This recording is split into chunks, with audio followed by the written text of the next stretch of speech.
name is Rainbird Taylor. I am from Oklahoma Pueblo, about 2 hours north of Albuquerque, where I'm at right now currently.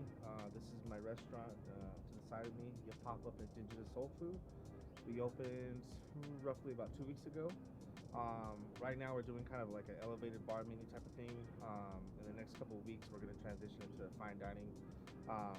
Actually, not a couple weeks, couple months, I should say. Right now, I want my crew to get a little bit more integrated with the chemistry that they have with each other. I want them to learn, who each other is before they go into battle, because I don't want to throw a bunch of people in there just randomly into fine dining. But for the time being, I'm glad with the menu that we have.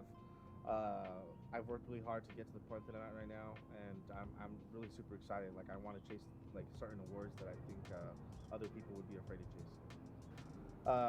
About 4 years ago, during the pandemic, I was working at the Four Seasons, and we got furloughed. And I was like, damn it, like how am I gonna make money? And like if you know Chef Ray, he's just like he doesn't like get too high or get too low. So he was like, well, just figure it out, dude. So we went to his house, and he started telling me like, well, your food, it could sell because it has a story behind it. And then if you start telling me the story behind it, and if you have, say, like really colorful food, and you know how to present it really well, you could sell it online. And this is the only thing at the time during COVID that you could actually make money off of, and you could actually drive around doing, which is serving food or delivering food. And we went to his kitchen, and it was kind of like straight out of a movie. Like, he was like, you need to come up with a name that's like catchy, but it's like honoring someone that's where you're from. He's like, think of Popeye. And I was like, oh, okay, cool. And I was like, well, we do pop-ups.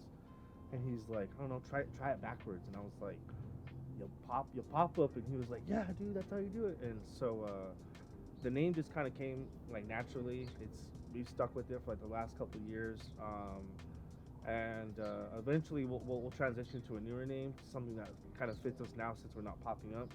But with the time being, with the space that I have, I would like to host other chefs like yourself that can come and pop up and kind of give back what got me here in the first place, if that makes any sense.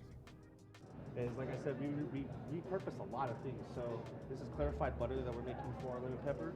With the lemon pepper, we mix a little bit of hot green chili powder, and then we also toss it with pink peppercorn, and then we also toss that with some parsley. Just gives it a little bit more color, adds some really cool depth, and like I said, kind of psychedelic, if that makes sense.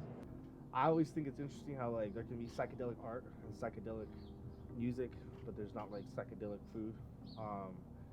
And I just wanted my food to be colorful, like, you eat with your eyes as well. And part of being a chef is like, yeah, you can make great tasting food, but you have to draw a crowd. It's like a book. Like, the first page should immediately attract you. If not, like, what are you gonna do to entice the reader to keep going? And for me, it was like I wanted something that was very colorful without being too messy. You know what I mean? Like, if you'll look at our tacos here in a little bit, and our taco plates are actually amazing. Like, they're very spectacular, and it tastes really well. Like, the taste actually gels with the color, so it's not like it just looks good.